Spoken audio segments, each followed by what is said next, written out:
के बुजुर्गों, नौजवान साथियों, सभी को राम राम। और मेरे मीडिया भाई भी अभी अभी आए हैं, इनका भी हार्दिक आभार। साथियों, बातें तो बहुत सारी बता दी।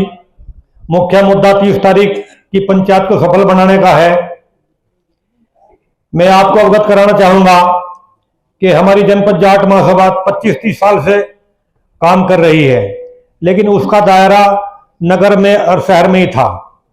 गांव की तरफ उसका कोई रुझान नहीं था और छोटे मोटे कार्यक्रम का अंजाम देती थी।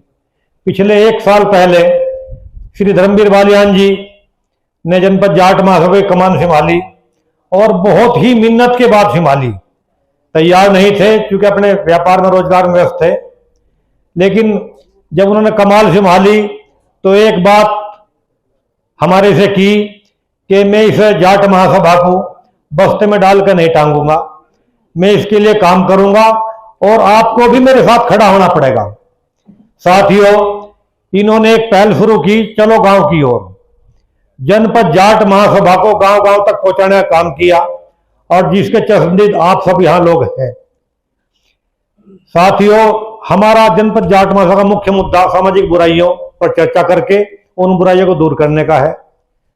उस सिलसिले में हमारे शाहपुर कस्बे में एक पंचायत हुई थी और उसमें हमने गांव के बुजुर्गों को, पूरे ब्लॉक के बुजुर्गों को शाल उड़ा करके, पगड़ी पहना करके सम्मानित भी किया था। उनका मान सम्मान बढ़ाया था और सामाजिक बुराइयों को दूर करने का प्रयास का आह्वान भी किया था और उसका असर भी दिख रहा है। क्योंकि कई लोगों ने, जैसा एक मेन मुद्दा था ये मृत्यु भोज, जिसकी शुरुआत में पिताजी की 13वीं ना करके उसमें सूक्ष्म जलपान कराया था, प्रसाद ग्रहण कराया था और सभी की वाहवाही भी लूटी थी इस काम के लिए। इसका अनुसरण बहुत सारे लोगों ने किया भी है। लेकिन साथियों, जो 30 तारीख है आने वाली, उसमें जो पंचायत का जिक्र आप सभी सुन रहे हैं, एक ही मुद्दा यहां छा रहा है, वो है हमारा जाट जाति का आरक्षण, जो किसी कारणवश हमें उससे वंचित होना पड़ा था।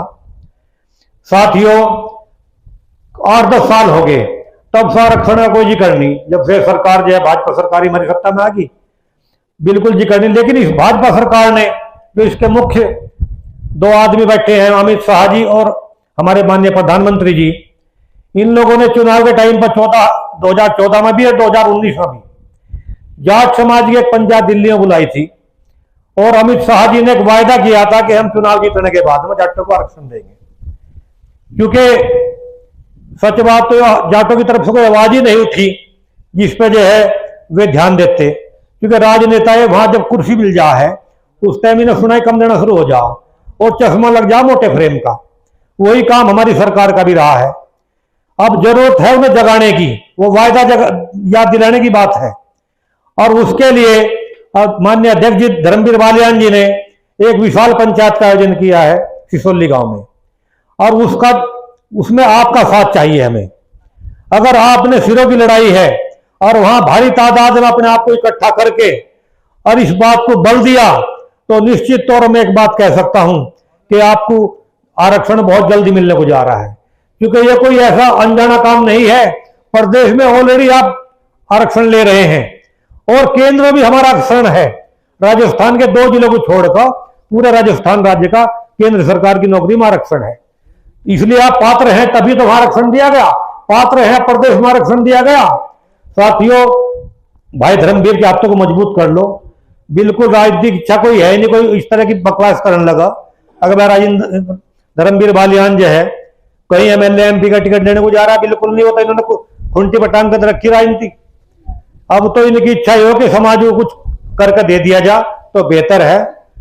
आप जो है पूरा साथ दें। 30 तारीख में भारी तादाद में वहां इकट्ठा हो।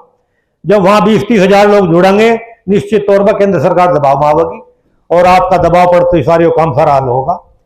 इन्हीं बातों के साथ मैं अपनी वाणी को विराम देना चाहूंगा और नारे लगवाऊंगा 2-3। पता लगना चाहिए कि आसपास के गांव में, काकड़ा गांव में कोई पंचायत हो रही।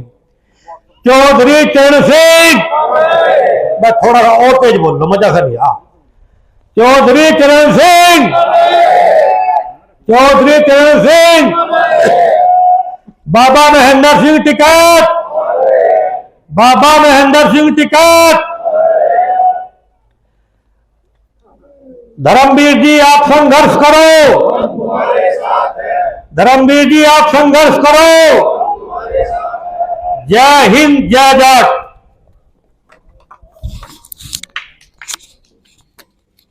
मैं आदरणीय जनपद जाट महासभा के अध्यक्ष धर्मवीर बाजान जी को आमंत्रित करता हूं और उनके प्रति चार पंक्ति बोलने से पहले मैं प्रस्तुत करता हूं। काम करो ऐसा कि पहचान बन जाए, हर कदम ऐसा चलो कि निशान बन जाए। यहाँ जिंदगी तो हर कोई काट लेता है, जिंदगी जियो ऐसी की मिसाल बन जाए। और दो पंक्ति अपनी ही करने का फल है, नेकी और रुसवाइयां आपके पीछे चलेंगी, आपकी परछाइयां। आज हमें धर्मवीर बाजान जी हमारे बीच हैं। मैं आमंत्रित करता हूं कि आप आए, अपने विचार, अपने सुझाव रखें। धन्यवाद गुरु जी। आज की सभा के अध्यक्ष हमारे ताऊजी हरपोल सिंह जी, सम्मानित मंच, मेरे बुजुर्गों और नौजवान साथियों, मेरे से पूर्व वक्ताओं ने विस्तार में भी बता दिया, मुद्दा भी बता दिया।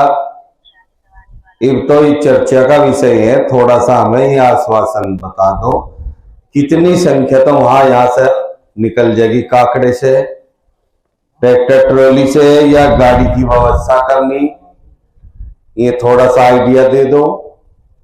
और इन्हीं से मैं अपनी बातें जोड़ रहा कि जो ये मुद्दा है मेरे सभी पूर्व वक्ताओं ने बहुत विस्तार से बताया। आरक्षण जब तक नहीं था हमारी समकक्ष जातियों पर, जैसे कि यादव है, अहीर है, गुज्जर है, ये हमारे समकक्ष जातियां थी यार, इन पर भी नहीं था, पहले हमारे पर भी नहीं। काम ठीक चल रहा था, जाकर कंपटीशन क्वालिफाई करते, नौकरी मिल जाती, दाखले मिल जाते। मंडल कमीशन के बाद ऐसी स्थिति बनी, हम रह गए और बाकी बहुत सारी बिरादरी जुड़ गई, जिसका प्रभाव हम पर देखने को मिला। अब जितना समय आगे को बढ़ता जा रहा, यह समस्या और जटिल होती जा रही, क्योंकि हर क्षेत्र में आरक्षण घुस गया। किसी भी फील्ड की नौकरी डालो उसमें आरक्षण,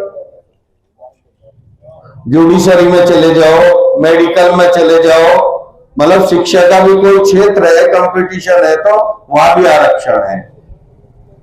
और जो हमारे बच्चे मेहनत करके कुछ बराबरी करे, एक दो चार निकले भी, लेकिन अगर हमें वो आरक्षण हो, हम बड़ी संख्या में बच्चों को आगे निकाल सकते हैं। लेकिन समस्या है आरक्षण, और उसका उदाहरण मैं आपको अभी बताऊं।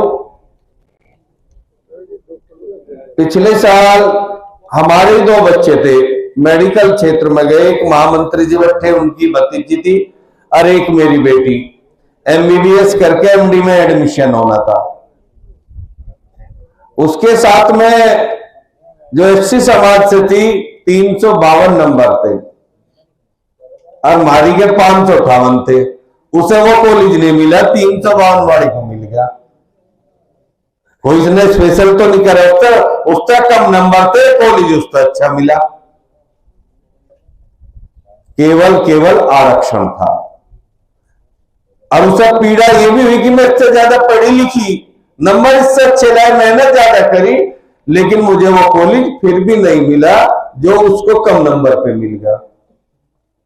ये समस्या है। अभी एक उदाहरण, आज प्रेस कॉन्फ्रेंस हो रही थी, मैं वहां भी दिया था ऐसा ही। तो इसकी जरूरत तो है, आप हमें शक्ति को दो। जब संख्या बल होगा तो हमारी बात भी सुनी जाएगी। और आपकी इस पंचायत को ऊपर वाले ने संख्या ठीक ठाक आ रही, थोड़ी सी बस यही है, उस दिन हर गांव में हम यही कह रहे, और हिम्मत मार लो। आज आपकी इस सभा को अखिल भारतीय जाट महासभा ने भी प्रेस वार्ता करके समर्थन दे दिया कि हम आपके साथ हैं इस मुद्दे पे। चौधरी नरेश टिकैत जी ने 2 दिन पहले अपना बयान दे दिया, भाई हम इस पंचायत में साथ रहेंगे इस मुद्दे पे समाज के। आज साहब संजीव जी भी आ रहे, में भी कल अपना बयान दे देंगे, भाई मैं समाज के साथ हूं इस मुद्दे पे। तो इसमें समर्थन मिल रहा सभी का। और नोटा भी हमने सबको भेजा, क्योंकि कोई दल का नहीं मामला, ये समाज का मामला है। और जनपद जाट महासभा कोई राजनीतिक दल नहीं है, ये एक सामाजिक संगठन है, राजनीतिक है, इसलिए सभी का स्वागत है। और सबको नोटा भेज दिया हमने। संजीव बालियान जी को भी दिया, हरिंदर मलिक जी को भी दिया, उमेश मलिक जी को भी दिया, पंकज मलिक को भी दिया, राजपाल बालियान को भी दिया, योगराज जी को भी दिया। जितने भी पूर्व विधायक, पूर्व मंत्री, वर्तमान विधायक, सांसद, सबको नोता है। हमारे जितने खाप चौधरी है उनको सबको नोता है, जितने थांबे हैं उनको सबको नोता है। अब जो आसपास के 30-40 गांव हैं, इनमें भी घर घर नोता भेज रहे, जैसे कि मंडेगा नोता ओलंडे के। तो इतना मेरा निवेदन है, ये एक दिन का समय जरूर काटो, और ये हम अपनी अगली पीढ़ी के लिए कर रहे हैं यार। दूसरा, इस मंच से मैं एक और घोषणा कर रहा, जल की बहुत बर्बादी हो रही, इसे भी अगली पीढ़ी के लिए बचा लो। जैसे हम आरक्षण मांग रहे हैं, उससे कीमती चीज हम खोल लग रहे हैं। इस पर भी थोड़ा सा मंच से हम निवेदन इसलिए कर रहे, सभी आया टुंटी खुली पड़ी रहे, सब बंद कर दे करो, समर से वेलकम चला लो, बाजीबर स्टार्ट करके बाहू जा नाली में। कई जगह समस्या आ गई और 5-4 साल में यहां भी आ जाएगी। इस पर भी थोड़ा सा सभी ध्यान दे ले, क्योंकि हम जल है तो कल है, और कल है तो जब भी बच्चे सुरक्षित है, अन्यथा कुछ नहीं, स्थिति खराब होती जा रही। दूसरा मुद्दा, नशाखोरी।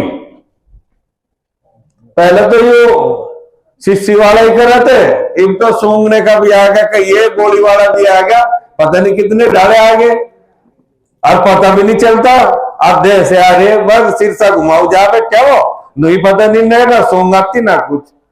तो इस पर भी थोड़ी सी ध्यान देने की जरूरत है। कोशिश करें गांव के लिए कमेटी सी बन जा, कुछ भाईचारा आपस में काम हो जा। थोड़ी समस्या तो हमने भी महसूस करी, गांव गांव जैसे जा रहे, मीटिंग कर रहे, पार्टीबाजी है कुछ, और कुछ चुनाव नजदीक आ गया। 2-4 ने तो एक कहा, तो मैं भाई भी पाता टीम जोड़ने को, एक चुनाव आ रहे हर गांव में। मगर भाई हम तो किसी को ये नहीं कह रहे, भाई वोट दिए ना दिए से दिए, समाज का मुद्दा सबका है। बच्चे का आरक्षण विपक्ष वाले को भी मिलेगा और पक्ष वाले को भी।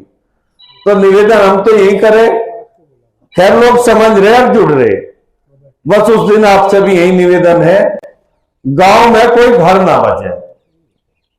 थोड़ी बहुत है, हालांकि बहुत अच्छा गांव है, मैं देख रहा हर पट्टी का, हर मोहल्ले का, हर तरह का आदमी नजर आ रहा। चुगर जब नजर घुमा के देख ली तो उस दिन भी ऐसा ही हो, पूरे गांव में से कोई घर ना बचे। पास कहना धरती ऐसी रही काकड़े की, तो बाबा आंदोलन या साफ न झेल जा। और इस जय हिंद, जय जय।